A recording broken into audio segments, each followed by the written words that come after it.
Hello students, welcome to Raghav Pathshala. Last class में हमने आपके प्रश्नावली जो 5.1 थी उसका कंप्लीट इंट्रोडक्शन देखा था और इंट्रोडक्शन देखने के बाद हमारी जो लास्ट क्लास हुई थी वो एग्जाम्पल नंबर 1 और एग्जाम्पल नंबर 2 की हुई थी। और उम्मीद है कि आपने एग्जाम्पल नंबर 1 और 2 के वीडियो देख लिए होंगे और एक एक कंसेप्ट आपने क्या कर लिए होंगे, क्लियर कर लिए होंगे। आज हम करेंगे आपके प्रश्नावली 5.1 की शुरुआत। जैसे कि आपने हेडिंग देख ली होगी, प्रश्नावली 5.1 है, इसके अंदर टोटल 4 सवाल हैं। लेकिन अगर आप सवालों में सवाल देखेंगे ना तो चौथे सवाल के अंदर खूब सारे सवाल दे रखे हैं। तो आज की जो हमारी क्लास होने वाली, हम 3 सवाल तक करेंगे। चौथा सवाल हम करेंगे अलग से। 15 सवाल हैं टोटल, तो वीडियो वैसे भी लंबा बनेगा 15 सवालों के लिए। इस हिसाब से हम काम करने वाले, ठीक है, इस हिसाब से काम करने वाला। और अब हम पहला सवाल अभी करते हैं। पहला सवाल क्या कह रहा है, ध्यान से सुनिएगा। सवाल ने बोला है, निम्नलिखित स्थितियों में से किन किन स्थितियों में संबंध संख्याओं की सूची एपी है और क्यों। आपको इसमें टोटल 4 सवाल दे रखे हैं। आपको एक भाषा दे रखी होगी। अब भाषा से आपको पहचान करनी है कि ये समांतर श्रेणी है या समांतर श्रेणी नहीं है। हम सपोज 4 पद निकालेंगे, हमारे पास कोई संख्याओं की सूची आएगी। कब होती है समांतर श्रेणी? आप कहोगे सर समांतर श्रेणी के लिए हम a2 - a1 करेंगे, a3 - a2 करेंगे और a4 - a3 करेंगे। अगर उनका अंतर यानी उनका सार्वंतर संख्याओं की सूची में अंतर बराबर है तब तो वो समांतर श्रेणी है, वरना वो समांतर श्रेणी नहीं है। और उम्मीद है ये चीज़ें हम सारी नोट्स में पढ़ चुके हैं और एग्जाम्पल नंबर 2 हमने किया तो उसके अंदर सारी चीज़ें हम अप्लाई कर चुके हैं। ध्यान से सुनिएगा, सवाल नंबर 1 क्या कह रहा है। आराम से एक एक चीज़ देखते जाना, एक एक कंसेप्ट क्लियर करते जाना। सवाल ने बोला है, प्रत्येक किलोमीटर के बाद का टैक्सी किराया जबकि प्रथम किलोमीटर के लिए किराया 15 रुपये दे रखा है। तो हमारे लिए जो प्रथम किलोमीटर वो a1 का काम करेगा। a1 बराबर प्रथम किलोमीटर का किराया,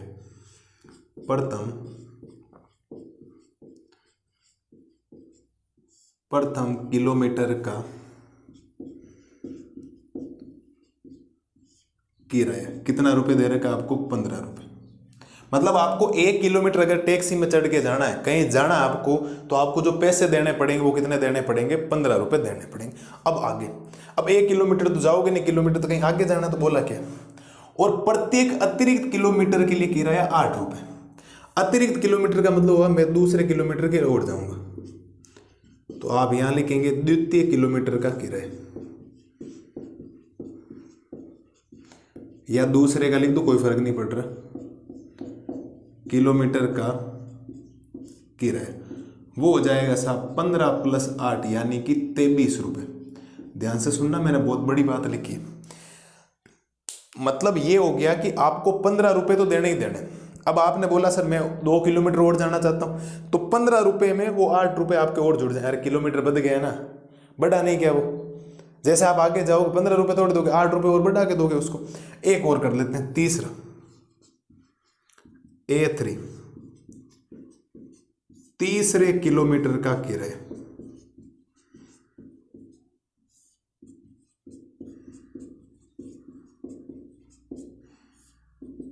तीसरे किलोमीटर का किराया। पहले किलोमीटर के लिए कितने दिए? 15, फिर 8 दिए। और यह अगर आपको ऐसा चीज नहीं समझनी तो आप समझने का प्रयास करना, मैं आपके लिए इजी कर देता हूं थोड़ा सा। कैसे? पहले के लिए 15 दिया, दूसरे किलोमीटर के लिए 23 रुपये दिए। अब 23 रुपये तो आपके हो गए, लेकिन आगे और किलोमीटर जाओगे तो उसके 8 रुपये दो, इसका मतलब ये 31 रुपये हो गए। समझने का प्रयास करना। प्रथम किलोमीटर के लिए आपका 15 किराया रुपये किराया, लेकिन दूसरे किलोमीटर के लिए वो आपको 15 नहीं दे रहा, वो आपको डिस्काउंट दे रहा, लगभग ऑलमोस्ट 50% से ज़्यादा डिस्काउंट हो गया आपके। ठीक है, 15 रुपये के 8 रुपये ले रहा है। वो कह रहा है आप दूसरे किलोमीटर जाओगे तो मुझे 8 रुपये देने। तो टोटल किराया कितना बना? पहले वाले का 15 जोड़ा, आप दूसरे किलोमीटर उतर गए, तो टैक्सी वाले कितने रुपए दोगे? 23 रुपये तो दोगे। 15 पहले किलोमीटर का, 8 दूसरे किलोमीटर का, तो 15 और 23 मिलके, 15 और 8 मिलके 23 रुपये हो गए। अब किसी ने नहीं बोला सर मुझे 3 किलोमीटर, 1 किलोमीटर और आगे जाना है, तो पहले किलोमीटर के 15 रुपये लगे, दूसरे के 8 लगे, तीसरे के और 8 लगे। या आप ये मान लो शुरुआत के 2 किलोमीटर के लिए तो आप 23 रुपये तक पहुंच गए, आपको भाड़ा 23 रुपये देना है, बट आगे 1 किलोमीटर और जाओगे तो 8 रुपये और देना पड़ेगा, तो 23 + 8। एक और निकाल लेते हैं, a4, चौथे किलोमीटर का किराया।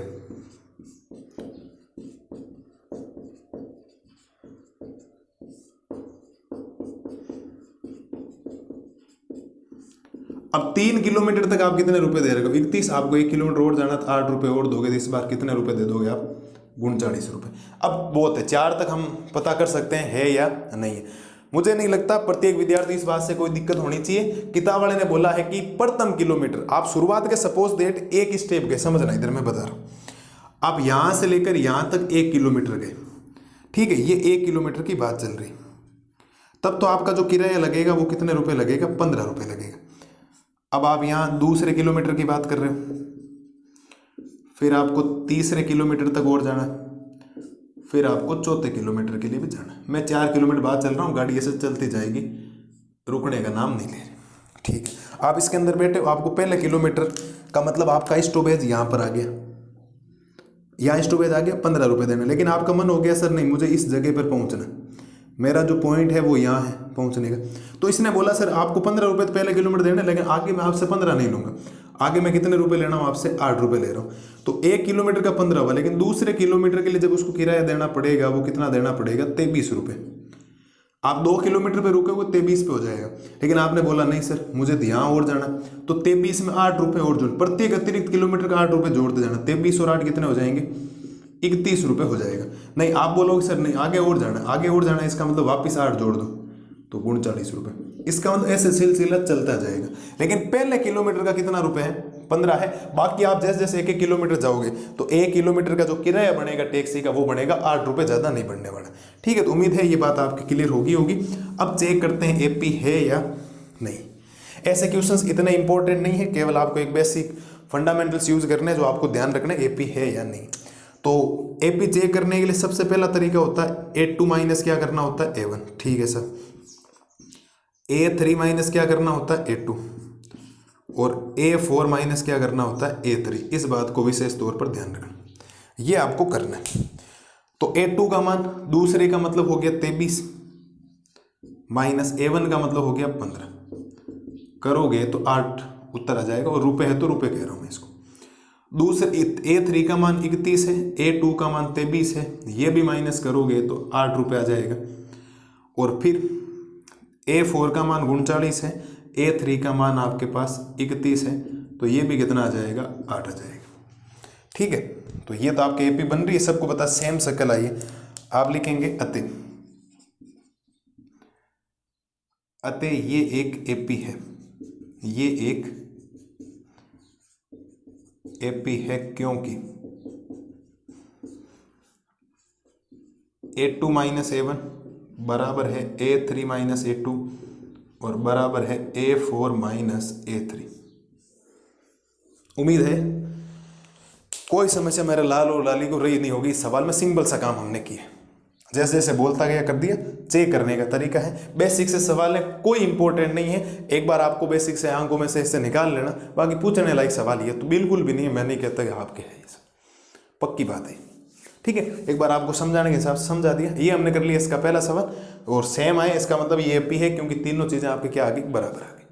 ठीक है, अब करते हैं इसका दूसरा सवाल, फिर तीसरा, फिर चौथा। 4 सवाल है, एक एक कंसेप्ट को क्लियर करते हैं। मेन है कंसेप्ट क्लियर करवाना, इसीलिए करवा रहा हूँ। बाकी इतना इंपॉर्टेंट तो नहीं है, लेकिन तो भी मैं करवा रहा हूँ ताकि आपको कम से कम लगे कि हाँ एक भी काम कैसे कर रही है।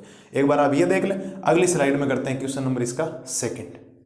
अब देख करते हैं इसका दूसरा सवाल। दूसरा सवाल क्या कह रहा है, किसी बेलन में उपस्थित हवा की मात्रा जब वायु निकालने वाला पंप प्रत्येक बार बेलन की शेष हवा का 1/4 भाग बाहर निकालता। थोड़ा समझना है क्या, मैं आपके सामने एक बेलन बनाता हूं।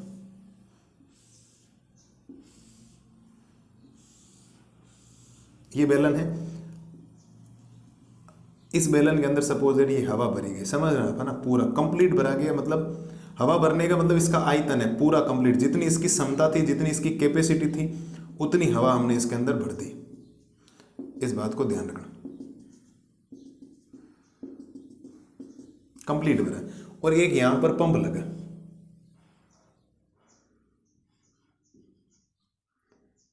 एक मिनट,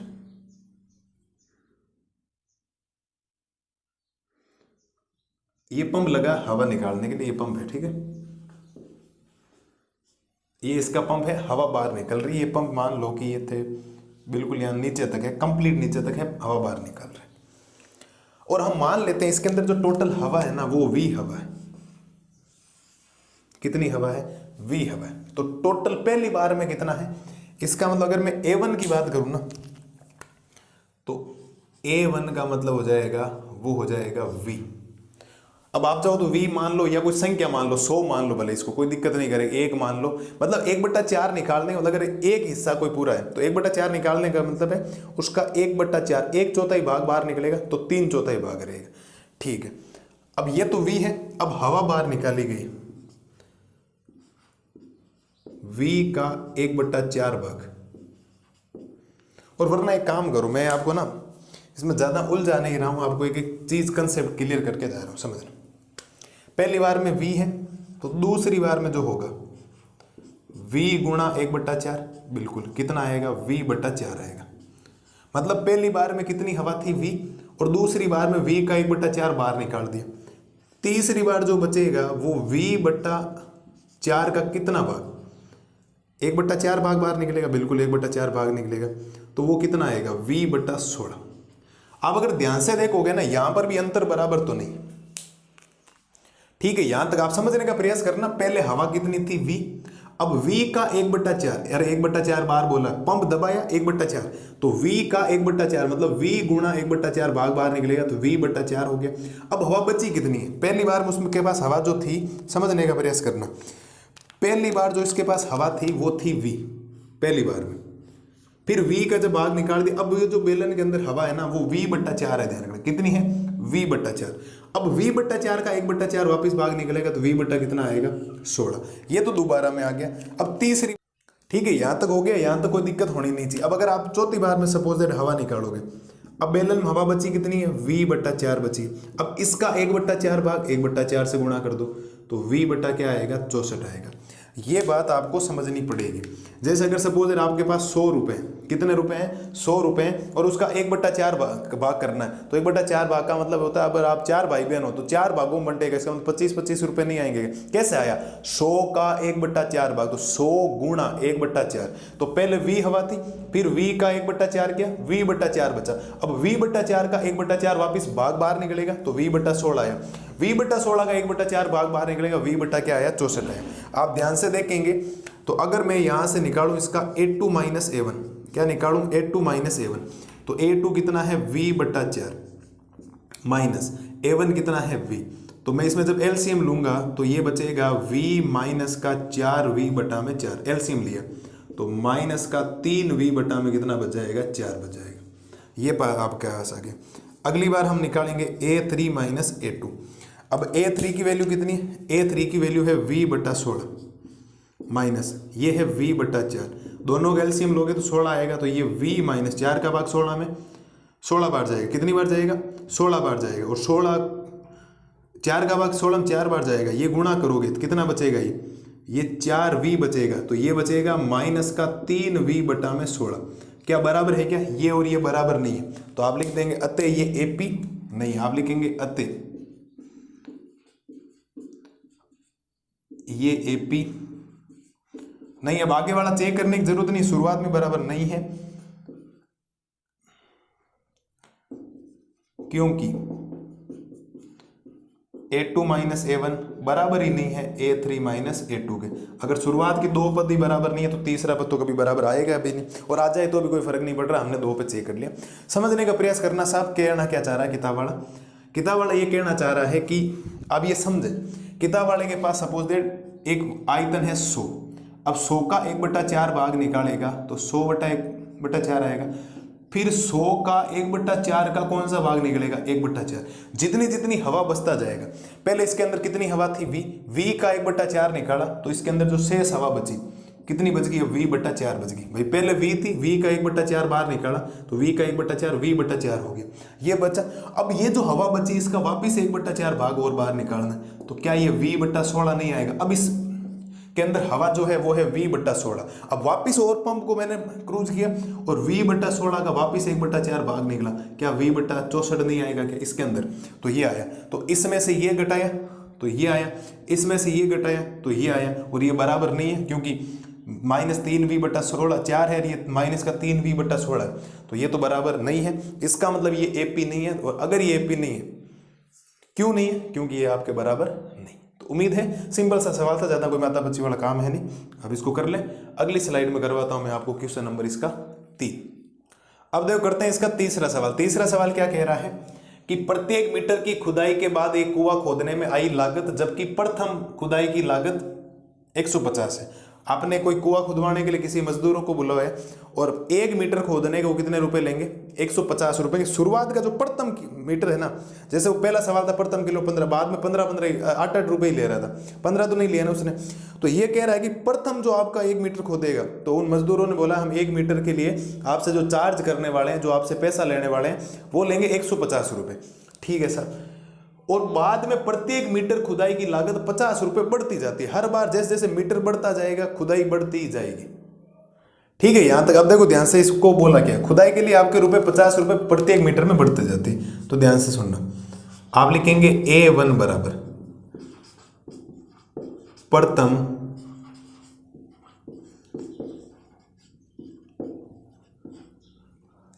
एक काम करो, ज्यादा क्यों सोच रहे हो, वैसे ज़्यादा लिखने की जरूरत भी नहीं है ना, लैंग्वेज में उलझो ही मत आप लोग।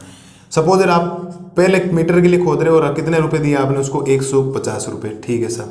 अब दूसरे में खोदोगे तो 150 तो पहले वाले के दे दिए, प्लस दूसरे के आपको 50 रुपए और जोड़ के देने। इसका मतलब दूसरी बार जो चार्ज लगेगा आपको 200 रुपये लगेगा। तीसरे मीटर का लगेगा, इसका मतलब 200 रुपये तो आपके हो गए, अगले मीटर का 50 रुपये आपसे और लेगा, तो ये बन जाएगा 250 रुपये। ठीक है। फिर जब आप चौथे मीटर के लिए करोगे तो 3 मीटर तक 250 हो गया, वापस 50 ये बढ़ा देंगे तो कितने रुपए हो जाएंगे, 300 रुपये। ऐसा सिलसिला चलता जाएगा। प्रथम के लिए 150, दूसरे के लिए 200 हो जाएंगे, 50 रुपये और हो गए, तीसरे मीटर के लिए और 50 बढ़ जाएंगे, 250 हो जाएंगे, 250, चौथे मीटर के लिए और बढ़ जाएंगे। इसका मतलब तो इसमें मुझे नहीं लगता कोई ज़्यादा समस्या आएगी आपको। तीनों आपके पास आ गए, तो पहले हम निकाल लेते हैं A2 माइनस A1 हमारा क्या आता है, फिर हम निकालेंगे A3 माइनस A2 क्या आएगा, और फिर निकालेंगे A4 माइनस A3 क्या आएगा। ठीक है सर। A2 कितना है, 200, A1 कितना, 150, घटाओगे तो ये 50 रुपये आएगा। ठीक है, ये तो देखने से लग रहा है हर बार बढ़ रहे हैं, इसका मतलब AP है ही। A3 कितना, 250 माइनस A2 कितना, 200, इसका मतलब ये भी तो कितना बचेगा, 50 रुपये बचेगा। अगली बार में कितना है, A4 300 रुपये, और A3 कितना है, 250 रुपये, ये भी कितना बचेगा, 50 रुपये। हर बार 50-50 बच गए, इसका मतलब ये आपकी क्या है, एक AP है। आप लिखेंगे अतः ये एक AP है, क्योंकि A2 माइनस A1 बराबर है A3 माइनस A2 के, और बराबर है A4 माइनस A3 के। तीनों वैल्यू क्या आ गई, बराबर आ गई। तो उम्मीद है तीसरे सवाल में ज़्यादा कोई समस्या रही नहीं होगी। आप नो टेंशन होके पढ़ लें एक बार, केवल आपको ज़्यादा इसमें सोचना ही नहीं है। इसमें कौन से क्वेश्चन इंपॉर्टेंट है वो मैं आपको अपने आप बता दूंगा, टेंशन लो ही मत आप लोग। इसका सबसे इंपॉर्टेंट जो क्वेश्चन है वो क्वेश्चन नंबर 3 है, जो प्रथम पद और सारवंतर आपसे पूछेगा। ऐसे प्रथम पद और सारवंतर का हमने एग्जाम्पल नंबर 1 किया था, बट वो भी इंपॉर्टेंट है, ध्यान रखना उसको। तो ये ज़्यादा कोई दिक्कत वाली बात है, हर बार 50 रुपये बढ़ते जाए, 50 का गैप आएगा, हर बार 50 रुपये बढ़ेंगे तो 50 का गैप आएगा, सेम आ गया, इसका मतलब ये AP। एक बार आप ये देख लें। अगली स्लाइड में मैं आपको करवाता हूँ इसका लास्ट सवाल जो है क्वेश्चन नंबर 1 का चौथा पार्ट। अब देखो करते हैं इसका चौथा पार्ट। चौथे पार्ट में क्या बोला है, खाते में प्रत्येक वर्ष का मिश्र धन। क्या होता है मिश्र धन, आपको अगर याद हो तो एक मिश्र धन का सूत्र हुआ करता था आपके 8वीं क्लास के अंदर। मैं लिख रहा हूँ मिश्र धन होता क्या, मैं सवाल बाद में पढ़ूंगा बाकी का। अब नाम आ गया तो मिश्र धन। मिश्र धन होता है P कोष्टक में 1 प्लस R/100 की घात होता है T। और यहाँ पर ये 3 चीजें हैं जो आपको ध्यान रखनी। कौन कौन सी चीजें हैं, जहां ये P क्या है और R क्या है और ये T क्या है, ये चीजें हुआ करती थी, आपको याद हो तो मैं बता देता हूँ। ये होता है P का मतलब होता है मूलधन, आपने कितना धन किसी को दिया है। मूलधन मतलब प्रिंसिपल वैल्यू, आपके पास कितनी वैल्यू थी। R का मतलब होता है दर, भाई कितनी दर से ब्याज पे दिया आपने, कितनी ब्याज पे। और T का मतलब है समय, और कितने सालों के लिए दिया, इस बात को ध्यान रखना। ये एक सूत्र होता है जो मैंने आपके सामने लिख दिया। खाते में प्रत्येक वर्ष का मिश्र धन जब 10,000 की राशि, इसका मतलब मैं ये कह सकता हूं कि इस बार जो मेरे मूलधन है वो मुझे कितना दे रखा है, इस सवाल में 10,000 रुपये दे रखा कि राशि 8% की ब्याज दर से दी जाती है। तो ये जो दर है वो कितनी ले रहा हूं मैं, वार्षिक की दर से चक्रवर्ती ब्याज पर जमा की जाती है। अब समय कितना, समय अलग अलग आता जाएगा, बढ़ता जाएगा, 1 वर्ष का, दूसरे वर्ष का, तीसरे वर्ष का, ऐसे समय तो चलता जाएगा। जितने वर्ष के लिए जिस व्यक्ति को जरूरत होगी वो उतने लिए आपको मिश्र दिन देगा। अब एक बात बताता हूं, एक नाम आया आपके सामने, चक्रवर्ती ब्याज, जिसको कंपाउंड इंटरेस्ट बोला जाता है। एक सिंपल इंटरेस्ट होता है जिसको साधारण ब्याज बोला जाता है। साधारण ब्याज का रूल क्या कहता है? साधारण ब्याज का रूल ये साहब कहता है कि आपको ब्याज का ब्याज नहीं देना। गाँव में एक कहावत होती है कि ब्याज रात दिन दौड़ता है, रात दिन चलता जाता है ब्याज। मेरे कहने का मतलब ये साधारण ब्याज और चक्रवर्ती ब्याज में आपको अंतर समझ में आना चाहिए कि साधारण ब्याज और चक्रवर्ती ब्याज का एक्चुअल में मतलब क्या होता है। साधारण ब्याज का मतलब होता है कि आपको ब्याज का ब्याज नहीं देना। आपने किसी से कुछ पैसे लिए, 1 साल का या 1 महीने का इतना ब्याज हुआ, आपने उसको ब्याज दिया नहीं, किसी कारणवश आपके पास पैसे आए नहीं, तो भी आपको ब्याज का ब्याज नहीं देना, मूलधन का ही ब्याज लगेगा। लेकिन चक्रवर्ती ब्याज एक ऐसा ब्याज होता है जो इंसान को लेने के देने पड़ जाते हैं। क्यों? चक्रवर्ती ब्याज में सपोज आपने 10,000 रुपये लिए किसी से और आपके बोल दिया 1 महीने का 2,000 रुपये ब्याज लगेगा और प्रत्येक महीने की लास्ट तारीख को आपको ब्याज देना है, वरना मैं ब्याज का ब्याज जोड़ूंगा। तो आपने सपोज लास्ट तारीख में ब्याज दिया नहीं किसी कारणवश, तो अगला जो जिससे आप पैसे लेके आए हो वो इस बार जो अगले दूसरे महीने का जो ब्याज जोड़ेगा ना, वो 10,000 का नहीं जोड़ेगा, वो ब्याज का ब्याज और जोड़ देगा। 10,000 मूलधन था, ब्याज 2,000 और जुड़ गया। इसका मतलब इस बार दूसरे महीने का जो ब्याज लगेगा वो आपके 12,000 रुपये का लगेगा। अब सपोज तीसरे महीने में और नहीं दिया तो 12,000 का ब्याज 2,000 थोड़ी होगा और बढ़ जाएगा, सपोज 2324 रुपये बढ़ जाए। तो अगली बार वो तीसरे महीने का जो आपके पास ब्याज जोड़ने के लिए आप जाओगे तो वो आपके ब्याज जोड़ेगा 14,000 कुछ पैसे का। चक्रवर्ती ब्याज रात दिन दौड़ता है, ब्याज का ब्याज जुड़ता जाता है, ब्याज का ब्याज, इसका मतलब कंपाउंड इंटरेस्ट होता है। चक्रवर्ती ब्याज है, इसका मतलब सूत्र आपको ये लगाना पड़ेगा।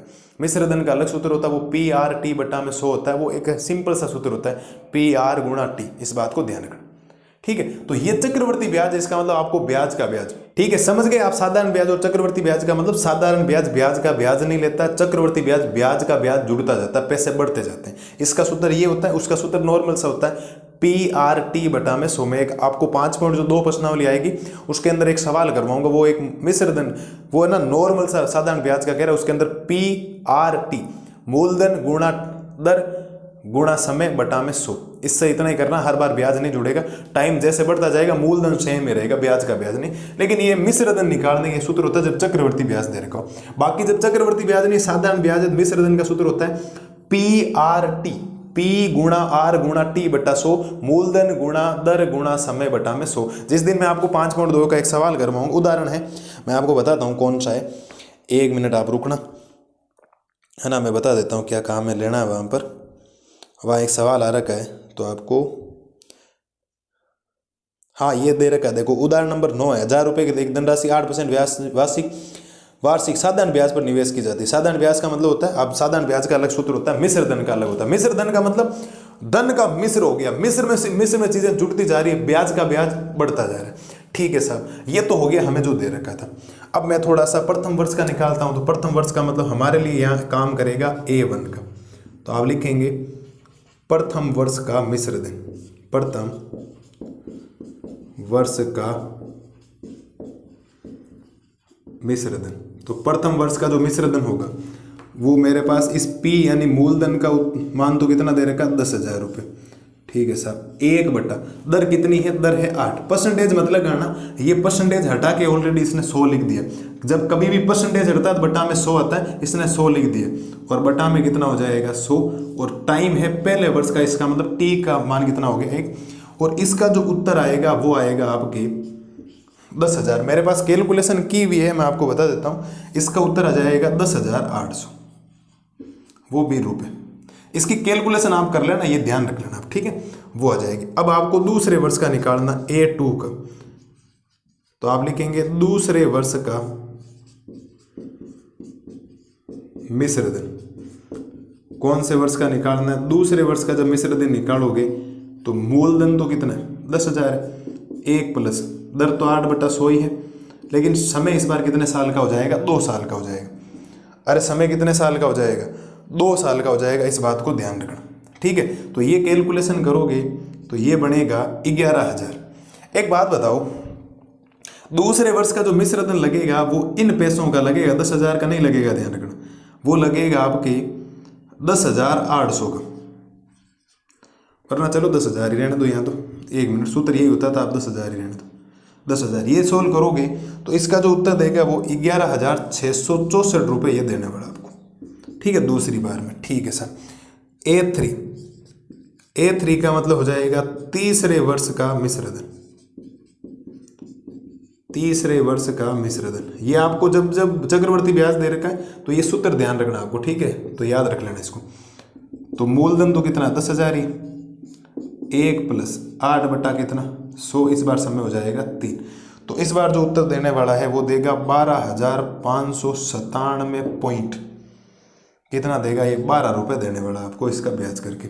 ठीक है, ये मैंने कैलकुलेशन कर रखी है तो आप ध्यान रख लेना, वरना कैलकुलेशन आप कर लेना, कोई दिक्कत नहीं। अब मुझे चेक करना एपी है या नहीं, तो एपी के लिए एक काम करना होता है A2 - A1 और फिर करते हैं A3 - A2। मैं 2 ही कर रहा हूँ क्योंकि एपी है नहीं, मुझे देखने से लग गया है। तो A2 का मान है 11,664 - 10,800, ये उत्तर आएगा 864 रुपये। ठीक है, और अगली बार में है 12,597.12 माइनस 11,664। जब आप इसको माइनस करेंगे तो ये बच जाएगा आपके पास 933.12 रुपये, और ये एपी नहीं है। आगे की बात आप लिख लेना क्योंकि यहाँ और यहाँ अंतर बराबर नहीं है। उम्मीद है कोई ज़्यादा माथापच्ची वाला काम नहीं। आपको ये सूत्र ध्यान रखना, आपको कम से कम ये समझ में आना चाहिए कि जब चक्रवर्ती ब्याज दे रखा तो ये जो मिश्र धन होता है, मिश्र धन का सूत्र ये हो जाएगा, मिश्र धन बराबर P 1 + R/100 T। P मूलधन है, आपने जो पैसा जमा करवाया किसी को दिया। R दर है, कितने परसेंटेज है, कोई कहता है ना 1 मिति का ब्याज, 2 मिति का ब्याज, वो ब्याज ही है, ध्यान रखना। ठीक है, और ये दर 8%, 10%, 20%, लोग 24%, 2 मिति तक लेते हैं, तो वो आप देख लेना उसमें। प्रथम वर्ष का मिश्र धन, इसकी कैलकुलेशन मैंने सीधी डायरेक्ट कर दी, ये आगे थी। इसकी दूसरे वर्ष की केवल टाइम चेंज हुआ, दूसरे वर्ष में देखो 2, 3 ऊपर टाइम चेंज कर रहा हूँ, ये आ गया, तीसरी बार में ये आ गया। अब देखने से लग रहा है मिश्र धन ये आपके एपी नहीं है, तो मैंने A2 - A1 किया, उत्तर आया 864 रुपये। अगली बार 933 रुपये। अगर ये एपी होती तो फिर तो बराबर आना चाहिए। हाँ, अगर ये साधारण ब्याज होता ना तो उत्तर हमेशा ही बराबर आता, क्योंकि साधारण ब्याज ब्याज का ब्याज नहीं लेता है ना, वो तो 2-2 हज़ार रुपये जुड़ते जाएंगे हर साल, जितना आपको ब्याज देना है उस हिसाब से। लेकिन ये तो हर साल और बढ़ता जाएगा, अगली बार और कुछ बढ़ता जाएगा, अगले साल और बढ़ता है, क्योंकि ब्याज का ब्याज लग रहा है ना। इसका मतलब है ये एपी नहीं है, आप लिखेंगे अतः ये एपी नहीं है, क्योंकि A2 - A1 आपका बराबर नहीं है A3 - A2 के। उम्मीद है कोई दिक्कत रही नहीं होगी प्रत्येक विद्यार्थी को। पहला सवाल है, मैं आपको एक ही बात कहना चाहता हूँ, 5.1 जब भी आप रिवीजन करें इस सवाल को छोड़कर ही करें। आप एक बार उसको देख लें, कम से कम दिमाग में होना चाहिए। करवाने का मतलब ये होता है कि बच्चे का ये हो जाता है कि सर ने करवाया नहीं, हम क्या करेंगे, कहाँ से करें। तो इसलिए मैंने केवल एक बेसिक सा सवाल आपको समझाने की कोशिश की, बाकी ज़्यादा कोई काम का है नहीं। उम्मीद है प्रत्येक विद्यार्थी को सवाल समझ में आ जाना चाहिए। अब दूसरा और तीसरा सवाल करते हैं, वेरी वेरी इंपॉर्टेंट है। एक बार आप ये देखो, अगली स्लाइड में करते हैं क्वेश्चन नंबर 2। अब देखो करते हैं इसका दूसरा सवाल। दूसरा सवाल बहुत इंपॉर्टेंट है। आपको बोला क्या है, दी गई एपी के प्रथम 4 पद लिखिए। कितने पद? 4 पद, मतलब A1, A2, A3, A4, A1, A2, A3 और A4। A1 यानी A तो दे रखा है, इसका मतलब 3 पद आपको निकालना है। पद लिखिए, जबकि इसका प्रथम पद और सार अंतर डी निम्नलिखित है। जब प्रथम पद और सार अंतर आ जाता है, हमने एपी का व्यापक पद पढ़ा था, दूसरे पद को मैं क्या लिख सकता हूँ, A2 बराबर A + D। आराम से आ जाए, ध्यान से सुनिएगा सब। तो इसका पहला पद तो आपके पास आ गया, ठीक है, सुनना मेरी बात। आप लिखेंगे पहला पद, एक तो मुझे निकालना इसका पहला पद। कौन सा पद निकालना? इसका पहला पद, ठीक है। अब देखो इसका करते हैं पहला पद। पहला पद आपको सीधा सीधा निकल जाएगा। पहले पद को हम बोलते हैं A, और वो तो आपके पास है। अभी मैं फिर सारी बातें बताता हूँ, आपको समझते जाना ना। दूसरा पद, टोटल 5 सवाल करने हमें इसमें। दूसरा पद को बोला जाता है A2। फिर निकालना हमें तीसरा पद। कौन सा पद? तीसरा पद, जिसको A3 बोला जाता है। और फिर निकालना चौथा पद। 4 पद ही बोला था तो 4 पद निकाल लेते हैं। चौथा पद यानी कि A4 बराबर। ध्यान से सुनिएगा सर। प्रथम पद तो आपके पास दे रखा है, प्रथम पद तो सीधा सीधा ये तो कितना हो गया 10। लेकिन दूसरे पद को मैं लिख सकता हूं A + D। सबको ये बात पता है कि मैं इसको A + D आराम से लिख सकता हूं, कोई दिक्कत नहीं है। मैंने ये सारे व्यापक पद आपको बता रखे। A का मान कितना है सर? 10 + D का मान कितना है? 10। तो क्या नहीं कह सकता मैं, इसका दूसरा पद 20 आएगा, ठीक है। A3 को मैं लिख सकता हूं A + 2D। 1 D हमेशा कम सोचना है। 10 + 2 गुणा डी का मान कितना 10, तो बराबर 10 प्लस 10 को 2 से गुणा करोगे 20, तो ये कितना आ जाएगा 30। तो ए 4 को मैं लिख सकता हूँ ए प्लस 3d, तो ए का मान 10 प्लस 3 गुणा डी का मान कितना है 10, तो ये बन जाएगा 10 प्लस ये हो गया 30, तो उत्तर कितना आ जाएगा 40। मेरे पास इसके 4 पद आ गए हैं। देखो मेरे पास एक तो इसका प्रथम पद कितना आया 10 आया, दूसरा पद मेरे पास कितना आया 20 आया, तीसरा पद कितना आया मेरे पास 30 आया, और चौथा पद कितना आया 40 आया। आप लिख देंगे अतः एपी के प्रथम 4 पद, एपी के प्रथम 4 पद 10, 20, 30, 40 होंगे। मुझे नहीं लगता मेरे शहर और शहरनियों को यहां तक कोई दिक्कत है, यहां तक कोई दिक्कत नहीं, आप आराम से देख लें, कोई दिक्कत वाली बात है नहीं। मैं इस सवाल को यहां करवा दूंगा, आपको टेंशन मतलब जगह है मेरे पास। आप तो पहला सवाल समझेंगे, आपको लैंग्वेज समझ में आई या नहीं। आपको एपी के 4 पद निकालने, 4 पद का मतलब पहला पद ए, दूसरा पद A2, तीसरा पद A3 और चौथा पद A4। ए को ए लिखा जाता है, A2 का मतलब A प्लस डी होता है, एक डी हमेशा कम सोचना है। A3 का मतलब A प्लस 2D होता है, A4 का मतलब A प्लस 3D होता है, A5 पूछ लेता तो A प्लस 4D, A6 पूछ लेता तो A प्लस 5D। आपको हमेशा एक डी कम सोचना। ये बातें हमने एपी के व्यापक पद, दूसरा जो हमने इंट्रोडक्शन पार्ट पढ़ा था उसके अंदर सारी चीजें क्लियर है हमारे, कोई दिक्कत उसमें है ही नहीं आपको। तो ये लिखा, तो A प्लस डी, तो A का मान 10, D का मान 10, 10 और 10 कितना हो गया 20। A प्लस 2D में A का मान 10, 2 की जगह 2 गुणा में D का मान 10, 10 को 2 से गुणा किया 20, 20 में 10 जोड़ दिया 30। A प्लस 3D, 10 प्लस 3 गुणा D का मान 10, 10 को 3 से गुणा किया 30, 30 और 10 कितने हो गए 40। तो ये 4 पद हमें निकालने और चारों के चारों पद आपके पास आ गए। उम्मीद है कोई दिक्कत आपको रही नहीं होगी। अब मैं आपको दूसरा सवाल करवा दूं, आप बोलो तो। केवल हल्की फुल्की कैलकुलेशन में चेंज करना है, बाकी सेम टू सेम काम करना है, कुछ भी चेंजेस नहीं। क्या पहला सवाल प्रत्येक लाल और लाली को समझ में आया नहीं आया? बिल्कुल आ जाना चाहिए, एकदम क्लियर। ठीक है, तो मैं देखो कौन कौन सी चीजें मिटानी पड़ेगी मुझे। एक तो ये मिटाना पड़ेगा और ये सारी चीजें मिटानी पड़ेगी, बाकी तो सेम है, कुछ भी चेंजेस है नहीं। ये देख लो, ये इतना सा मिटेगा, क्योंकि 4 पद निकालने, तो 4 पद में ये काम तो होगा ही होगा पक्का। तो अब मैं करवा देता हूं आपको इसका दूसरा सवाल। मैं वहां नहीं लिख के अब दूसरा सवाल यहां लिख रहा हूं, एक एक सवाल आपको करवा देता हूं। ठीक है, समझने का प्रयास करें सर। इसका दूसरा सवाल क्या था?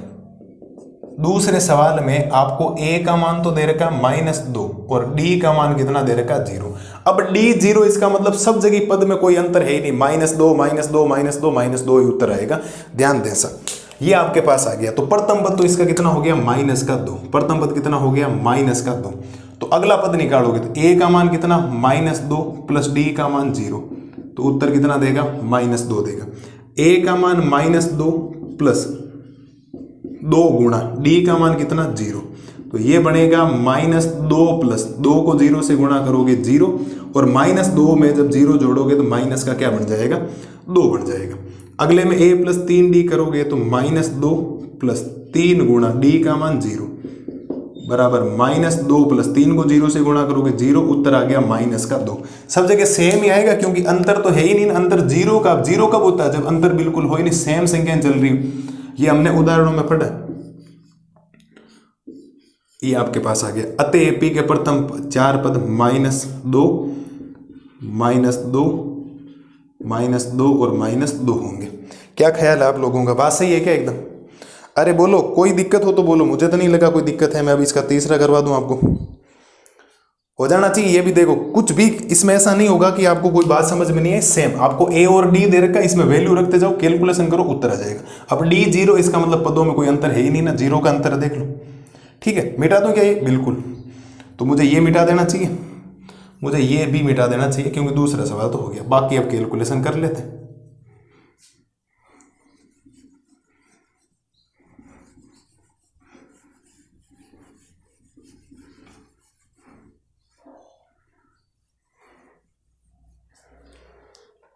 इसका तीसरा सवाल देखना है। कौन सा सवाल? इसका तीसरा सवाल। तीसरे सवाल में आपको a का जो मान दे रखा है, तीसरे सवाल में a का मान दे रखा है साहब आपको 4, और d का मान आपको दे रखा -3। d का मान कितना दे रखा? -3। ठीक है साहब, इसकी कैलकुलेशन करते हैं। तो a का मान तो सीधा सीधा ही कितना हो गया? 4 हो गया। बिल्कुल साहब, यहां देखना, ए का मान कितना है 4 प्लस डी का मान कितना है -3, तो क्या ये प्लस का 1 बचेगा भाई, 4 में से 3 जाएगा तो 1 ही बचना। अगली वैल्यू में a की जगह a प्लस 2 गुणा डी का मान कितना है -3, तो क्या ये 4 -6 है क्या, बिल्कुल। प्लस को माइनस से गुणा करोगे माइनस, 2 को 3 से गुणा करोगे 6, और -6 में से जब 2 जाएगा, -6 में से जब 4 जाएगा तो माइनस का 2 बचेगा। यहाँ रखोगे तो a की वैल्यू है 4 प्लस अगला 3 है क्या, यहाँ पे बिल्कुल 3 है, तो आप लिखेंगे 3 गुणा डी का मान कितना है -3, तो ये बनेगा 4 प्लस और माइनस वापिस माइनस हो गया, 3 को 3 से गुणा करोगे 9, और -9 में से 4 जाएगा तो -5 बचेगा। ये आगे साहब आपके पास 3 पद इसके। पहला पद कितना 4, दूसरा कितना 1, तीसरा -2 और चौथा -5। अतः एपी के प्रथम 4 पद 4, -1, -2 और -5 होंगे। इसका मतलब जब आपको प्रथम पद और सार में अंतर दे रखा है ना, इसका मतलब आप एपी का कोई भी पद निकाल सकते हो। ये तो मैं प्रथम पद की बात कर रहा हूँ, ज्यादा कोई दिक्कत वाली बात है ही नहीं। बोलो सर मुश्किल काम है क्या, नहीं। वैल्यू रखते गए, इस फॉर्मूले में वैल्यू रखी कैलकुलेशन की, यहाँ फॉर्मूले वैल्यू रखी कैलकुलेशन की। मुझे नहीं लगता इसमें भी आपको समस्या होनी चाहिए। अगला मैं आपको करवाता हूँ इसका चौथा पार्ट और फिर है 5वां पार्ट। ज़्यादा कोई मुश्किल काम नहीं, सिंपल सी चीज़ें हो रही, ठीक है, हो जाना चाहिए। तो अब देखो, अब करते हैं इसका चौथा पार्ट। सेम ही काम चल रहा है, ज़्यादा केवल ए और डी का खेल है, सब कैलकुलेशन आनी चाहिए। और अब 10th क्लास में कम से कम कैलकुलेशन आपको नहीं आती फिर तो मामला गड़बड़ है। गड़बड़ नहीं है क्या? अरे बिल्कुल गड़बड़ है। अगर मानोगे तो गड़बड़ है, वरना कह दोगे नहीं सर कोई गड़बड़ नहीं है, सब आता है तो ठीक है, नहीं आता तो ठीक है। हाँ ये तो बहाना बहुत बढ़िया आपके पास। तो ए का मान तो हो गया -1 और डी का मान हो गया 1/2। डी का मान कितना हो गया 1/2। ये है चौथे सवाल में ए और डी दे रखा। हाँ कोई दिक्कत नहीं, कोई दो, हमें क्या फर्क पड़ रहा है। लो साहब प्रथम पद तो सीधा सीधा -1। अब इसमें निकाल दो, ए का मान कितना है -1 प्लस डी का मान कितना है 1/2। तो जब मैं इसका एलसीएम वगैरह लूंगा तो एलसीएम आएगा 2, यहाँ है 1, तो 1 का भाग 2 में 2 बार, 2 को -1 से गुणा करूंगा, -2 + 1, ठीक है, यही तो आएगा। तो उत्तर बचेगा -1/2। -2 में से 1 जाएगा, -1/2। और वैसे भी 1 में से -1 में से आधा जाता तो -1 बचा। यहाँ ध्यान दो, ए का मान कितना, ए का मान -1 प्लस 2 गुणा डी का मान कितना है 1/2। तो 2 से 2 तो क्या हो गया कैंसिल, -1 + 1, उत्तर आ जाएगा 0। तीसरा पद, तीसरे पद के लिए -1 प्लस 3 गुणा 1/2। कैलकुलेशन करो, कैलकुलेशन करोगे तो -1 प्लस 3 को 1 से गुणा करोगे 3/2। एलसीएम ले लो, 2 एलसीएम लोगे तो 1 का भाग 2 में 2 बार, 2 को -2 से गुणा करो, -1 से -2 और प्लस में 3, उत्तर कितना आ जाएगा 1/2। कोई समस्या है ही नहीं, केवल कैलकुलेशन की। तो इसका प्रथम पद कितना आया -1, दूसरा पद कितना आया -1/2, तीसरा 0 और चौथा 1/2। अतः एपी के प्रथम 4 पद -1, -1/2, 0 और 1/2 होंगे। आपको कैलकुलेशन आनी चाहिए साहब। ये फॉर्मूले आपको सबको बता रखे हैं मैंने कि A2 को A + D लिखा, A जो 3 है उसको आपके सामने लिखा है कि ये A + 3D है, A3 को मैंने A + 2D लिखा, बाकी A और D का मान आपको दे रखा। इजी वे में काम आपके लिए हो जाएगा। अब करते हैं साहब इसका लास्ट सवाल, ध्यान दें इधर। लास्ट सवाल में केवल और केवल कैलकुलेशन है, पॉइंट वाली कैलकुलेशन। बच्चे डरते हैं पॉइंट वाले, सर पॉइंट वाला क्यों आ गया? तो पहली बात तो एग्जामिनर आपसे पूछ के तो सवाल देगा नहीं कि साहब आपके पास कोई प्रस्ताव भेजेगा कि सर मैं ये सवाल दूं या नहीं दूं, आप अप्रूवल करोगे, है ना। इतनी पहुंच तो होगी नहीं आप लोगों की कि आपसे सब पहले पूछेगा एग्जामिनर कि नहीं ये सवाल उस बच्चे को नहीं आता तो मुझे ये नहीं देना चाहिए। तो फिर तो पेपर ही नहीं होगा, आप पढ़ोगे नहीं तो आपको कुछ भी तो नहीं आएगा ना। सीधी सिंपल सी बात यही है। 5वां सवाल, ए का मान -1.25, ठीक है, और डी का मान है -0.25। ये आपको दे रखा ए और डी, ठीक है सर। वैल्यू शुरू करो। पहला पद, पहले पद का मतलब हो जाएगा माइनस का 1.25। अब देखो इसमें सूत्र में रखो a की वैल्यू -1.25 प्लस d का मान माइनस का 0.25। अब दोनों वैल्यू माइनस की जुड़ेगी, लेकिन चिन्ह किसका रहेगा? माइनस का रहेगा। 1.25 और 0.25 हो जाएगा माइनस का 1.50।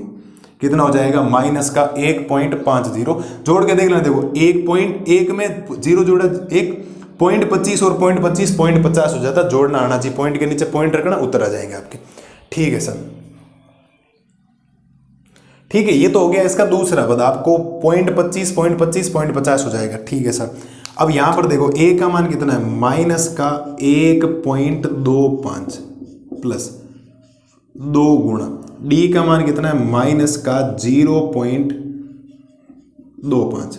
कैलकुलेशन करेंगे तो यह आएगा माइनस का 1.25 प्लस और माइनस क्या हो जाएगा? माइनस, और 2 को 0.25 से गुणा करोगे तो यह आएगा आपके पास 0.50 और प्लस करोगे तो ये 1 पॉइंट आ जाएगा 75, वो भी माइनस का।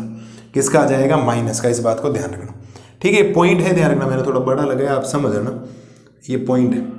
तो अगली में देखते हैं, यहाँ पर आपको अगर चौथा पद चाहिए, चौथे पद में आपको a का मान है माइनस का 1.25 प्लस में 3 गुणा d का मान कितना है? माइनस का 0.25। तो ये बनेगा आपके पास माइनस का 1.25 प्लस और माइनस क्या होता है? माइनस। 3 को 0.25 से गुणा करोगे तो 0.75 आएगा, और प्लस कर दोगे तो 2.00 आ जाएगा, और वो भी माइनस का। ये तो आपको समझ गए होंगे। ये आपके पास एपी के 4 पद आ गए। पहला पद तो है माइनस का 1.25, माइनस का 1.50, माइनस का 1.75 और माइनस का 2.00। माइनस का 2 भी लिख दो, इसको कोई फर्क नहीं पड़ता। तो आएंगे माइनस का 1.25 कोमा माइनस का 1.50 कोमा माइनस का 1.75 और कोमा माइनस का 2 होंगे। उम्मीद है प्रत्येक विद्यार्थी को दूसरा सवाल इजी वे में क्लियर हो जाना चाहिए। सेम काम हमने किया। आपको अगर कोई ए और डी दे रखा, आपसे इसने 4 पद पूछे, आप 4 छोड़ो। अगर आपसे पूछ लिया जाएगा ना ए 20वां पद, कौन सा पद पूछे आपसे? इस एपी का 20वां पद, तो 20वें पद को आप लिखोगे a प्लस 19d।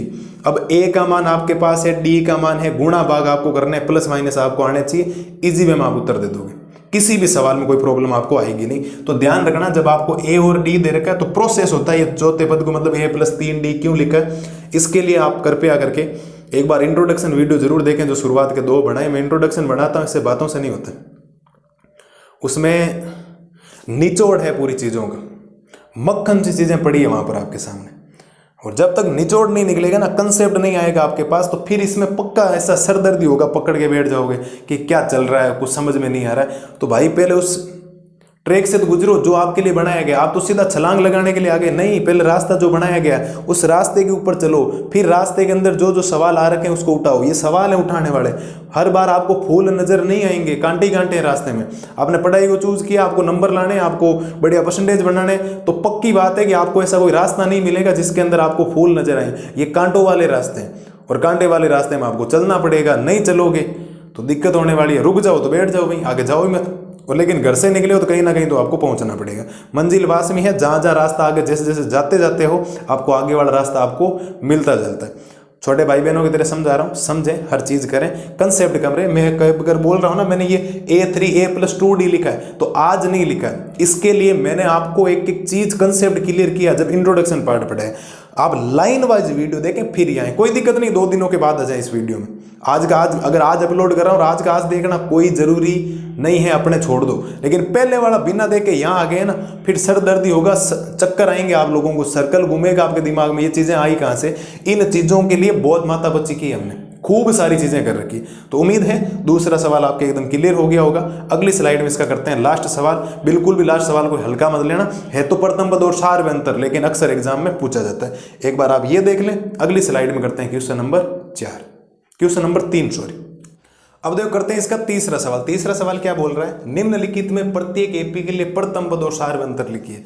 अब आप इस सवाल को बिल्कुल भी हल्का नहीं समझे। राजस्थान बोर्ड में तो अक्सर ये सवाल आ जाता है, हर बार ही आ जाता है, पिछले साल भी आया, उससे पिछले साल भी आया। तो आप ऐसा नहीं सोच सकते बिल्कुल हल्का सा सवाल है, बिल्कुल है सिंपल से। मैं भी कहूँगा इनको ज़्यादा कोई दिक्कत वाली बात है नहीं। आपसे दो बातें पूछी गई, एक तो पूछा गया इसका प्रथम पद, ये हमने सवाल ऑलरेडी कर लिया, आपको पता हो तो उदाहरण के अंदर। प्रथम पद ए बराबर, प्रथम पद क्या होता है, जो सबसे पहले लिखा गया है। तो इस एपी का जो प्रथम पद है वो कितना है, 3। ये 3 इसका हो गया उत्तर। मुझे नहीं लगता कोई समस्या है, पहला पद ठीक है, प्रथम पद। अब इसका आपसे पूछा गया सार्वंतर। अब सार्वंतर एपी है तो हम पूरा सूत्र तो यूज करेंगे नहीं, एपी के लिए एक ही सूत्र काम में होता है। जब आपको एपी दे रखी हो तो आपको सार्वंतर निकालने का सूत्र पता होना चाहिए, A2 माइनस A1। ठीक है सर, बिल्कुल। तो ध्यान देना सर, D बराबर A2 कितना, A2 की वैल्यू है 1, दूसरे नंबर पे A2 बेटा, माइनस A1 कितना है 3। तो क्या ये D बराबर -3 में से 1 जाएगा तो माइनस का 2 बचेगा। ये इस एपी का हो गया सार्वंतर। मुझे तो नहीं लगता कोई समस्या है प्रत्येक विद्यार्थी को। सिंपल सा सवाल है या नहीं, बोलो। प्रथम पद मतलब जो सबसे पहले लिखा, किसी एपी का जो सबसे पहला नंबर पर जो बारी आई है ना, नंबर 1 पे जो खड़ा है वो किसी एपी का प्रथम पद होता है। सार्वंतर के लिए हमेशा ध्यान रखना, दूसरे पद में से इस पद में से इस पद को क्या करना है, माइनस करना है, A2 माइनस A1। तो A2 माइनस A1 आपको कि सर आपने A3 माइनस A2 भी बताया था, A4 माइनस A3, वो तो तब करना जब आपको किसी एपी को चेक करना। जैसे हम क्वेश्चन नंबर 4 करेंगे, इसके अंदर टोटल 15 सवालों में चेक करेंगे, वो तो तब करना। बाकी आपको कभी ऐसा काम नहीं करना है जब आपको एपी दे रखी। अगर वो पहले से एपी है तो इसका मतलब सार्वंतर तो सब जगह बराबर होगा ना, और अगर सार्वंतर बराबर है तो आपको सूत्र यूज करना A2 माइनस A1, आपके पास -2 आ गया। दूसरा सवाल ध्यान से सुनिएगा साहब। दूसरे सवाल में अगर आपसे पूछा जाए कि इसका जो प्रथम पद है, कौन सा पद, प्रथम पद। प्रथम पद को ए से लिखा जाता है। सबसे पहले ए क्या लिखा, -5। ये लो साहब -5। बिल्कुल कंफ्यूज मत होना सर, A1 लिखा, ए और A1 एक ही बात होती है, इस बात को ध्यान रखना। अगली बात हम लिखेंगे इसका सार्वंतर। क्या निकालना हमें इसका सार्वंतर। सार्वंतर को D से लिखा जाता है और D का सूत्र होता है A2 माइनस A1। तो D बराबर A2 कौन सा, दूसरे नंबर पद, ठीक है सर, फिर माइनस, और A1 का मान कितना, -5। तो D बराबर आएगा -1, माइनस माइनस हो गया +5, और 5 में से -1 जाएगा तो इसमें बचेगा 4। कितना बचेगा आपके पास, 4। उम्मीद है कोई दिक्कत प्रत्येक विद्यार्थी को नहीं रही होगी। सिंपल सा काम कर रहे हैं, कोई ज़्यादा माथापच्ची वाला काम है नहीं। उम्मीद है पहला और दूसरा सवाल सीधा हो गया। यहाँ ध्यान रखना, ये माइनस सूत्र वाला, और A1 की वैल्यू खुद माइनस में, तो माइनस माइनस प्लस होगा, और 5 में से 1 जाएगा तो प्लस का 4 ही बचेगा, क्योंकि 5 प्लस की वैल्यू बड़ी है। यहाँ 3 में से 1 जा रहा था तो 2 बचता है, लेकिन चिन्ह माइनस का लगे, क्योंकि बड़ी संख्या कौन सा चिन्ह है, माइनस का। ये तो कैलकुलेशन आपको आती होगी शायद। तो ये कर लिया हमने तीसरे का पहला और दूसरा सवाल। अभी 2 सवाल और है, मैं आपके सामने लिख रहा हूँ। फिर हमारा ये जो चैप्टर है 5.1 जो है, चैप्टर तो नहीं कहूँगा, 5.1 के 3 सवाल आपके क्या हो जाएंगे, एकदम खत्म हो जाएंगे। आपको कोई प्रॉब्लम किसी प्रकार की नहीं आएगी। 1 मिनट रुकना, मैं आपके लिए सवाल लिख रहा हूँ, फिर कर लेते हैं इस तीसरे सवाल को पूरा। सिंपल सा है, वैसे मैं आपको उदाहरण में सारी बातें बता चुका हूँ। आप उदाहरण भी देख लोगे ना तो प्रश्नावली में आपको केवल प्रैक्टिस करनी है, ज़्यादा कोई दिक्कत वाली बात आपको आएगी नहीं। ध्यान से सुनना भी है ना, मैं ना लिख रहा हूँ पहले इसका तीसरा सवाल लिख रहा हूँ आपके सामने। तीसरे सवाल में आपको जो एपी दे रखी है वो दे रखी है 1/3, फिर 5/3, फिर 9/3, और फिर 13/3, डॉट करके ऐसे, ठीक है, अनंत की ओर अग्रसर, अपरिमित एपी दे रखी। चौथे में जो एपी आपको दे रखी है वो दे रखी है 0.6, 1.7, 2.8 और 3.9, ऐसे करके ये आपको एपी दे रखी, ठीक है।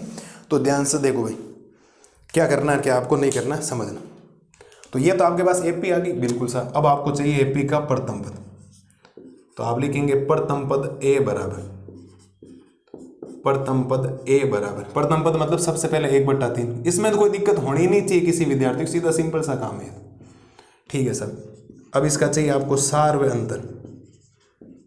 क्या चाहिए सर, सार्वंतर D बराबर है A2 माइनस A1। सूत्र पता होना चाहिए, D बराबर A2 का मतलब दूसरे नंबर पर कौन बैठा, दूसरे नंबर पर बैठा 5/3, माइनस A1 का मतलब कितना है, 1/3। अब बट्टे में आया तो एलसीएम लेना, तो 3 और 3 का एलसीएम कितना आएगा, 3 ही आएगा। 3 का 3 में भाग 1 बार, 1 को 5 से गुणा करोगे 5, माइनस 3 का 3 में भाग 1 बार, 1 को 1 से गुणा करोगे 1।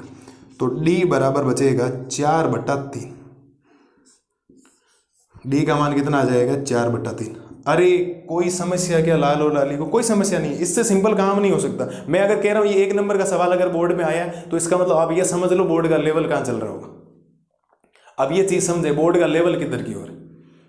माता बच्ची वाला काम है नहीं। प्रथम पद पूछा आपसे, प्रथम पद का मतलब शर्म आनी चाहिए कि आपको अगर ये नहीं आता है ना, आपको शर्म आनी चाहिए कि प्रथम पद नहीं आता। प्रथम पद मतलब किसी एपी का पहला पद 1/3। अब मैं अगली वाली एपी में बिना देखे बता सकता हूँ 0.6, क्यों सबसे पहले क्या लिखा 0.6।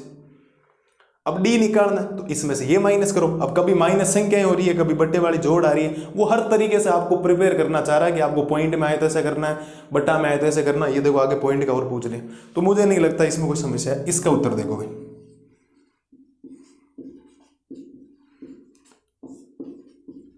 प्रथम पद ए बराबर क्या 0.6 लिख सकता हूं मुझे? बिल्कुल प्रथम पद। मुझे चाहिए इसका सार्वंतर, क्या चाहिए सार्वंतर, जिसको डी बोला जाता है। डी का मतलब A2 माइनस A1। डी बराबर A2 का मतलब 1.7 बिल्कुल, माइनस A1 का मतलब 0.6। तो क्या ये 1.1 ही बचेगा? अरे बोलो 1.1 ही बचेगा क्या? मन में सोचो, देखो कैसे। 7 में से 6 जाएगा, 1 बचेगा, पॉइंट की जगह पॉइंट, 1 में से 0 जाएगा तो 1 ही तो बचेगा, और क्या बचेगा। ये हमने आपके प्रश्नावली जो 5.3 थी उसके कितने सवाल कर लिए? 3 सवाल कर लिए। 5.1 के कितने सवाल टोटल कर लिए? 3 सवाल, जिसमें पहला सवाल मैं बिल्कुल भी इंपॉर्टेंट नहीं कहूंगा आपके लिए। आप एक बार बेसिक सा देख लें उसको, बात खत्म। सवाल संख्या दूसरा और तीसरा ढंग का है। तीसरा था मान के चलिए ढंग का बहुत है लेकिन है सिंपल। दूसरा सवाल में आपको ए और डी दे रखा था, आपको 4 पद पूछे गए, तो मैं कह रहा हूँ आपको चाहे अनंत पद पूछ लें, 100वां पद, 19वां पद, 20वां पद, तो भी आप उत्तर निकालने में सक्षम हो, इतनी गारंटी है मेरी। ठीक है, तो उम्मीद है प्रत्येक विद्यार्थी को क्वेश्चन नंबर 3 के सारे डाउट क्लियर हो गए होंगे। कल की क्लास में मिलता हूं मैं आपके लिए क्वेश्चन नंबर 4 का सॉल्यूशन लेके। अब केवल एक ही करना पड़ेगा, वो क्वेश्चन 4 नहीं, एक्चुअल में 15 सवाल है। कितने सवाल हैं? 15। चौथे के अंदर आप ध्यान से देखोगे ना 15 सवाल है, और 15 सवालों में माता बच्ची वाला काम है। 15 सवालों में लंबा काम है, लंबा खींचेगा काम पक्का, कि ये काम आपको करना है। तो उम्मीद है किसी प्रकार की कोई समस्या रही नहीं होगी। क्वेश्चन नंबर 3 में 3 के हमने चारों के चारों पार्ट किए, दूसरे के 5 के 5 पार्ट किए, और पहले के 4 के 4 किए। वीडियो ये भी लंबा ही बना, बट आपको काम तो करना पड़ेगा। मस्त रहिए, स्वस्थ रहिए, और सब चीज़ों का रिवीजन कीजिए। रिक्वेस्ट है इन चीज़ों से देखने से पहले आप इंट्रोडक्शन देखें, इंट्रोडक्शन के बाद एग्जाम्पल देखें, फिर आप यहाँ आओगे तो आपको मक्खन सी चीज़ें लगे कि अरे ऊपर ऊपर तैरना, केवल मैथमेटिक्स को सीखना। बाकी जो डुबकी लगाने वाला काम है समुद्र में, जहाँ आपको माथा बच्ची करनी पड़ेगी, वो काम मैं ऑलरेडी आपको इंट्रोडक्शन प्लस एग्जाम्पल में करवा चुका हूँ। मस्त रहिए, स्वस्थ रहिए, और इन सवालों को कर लेना। Thank you.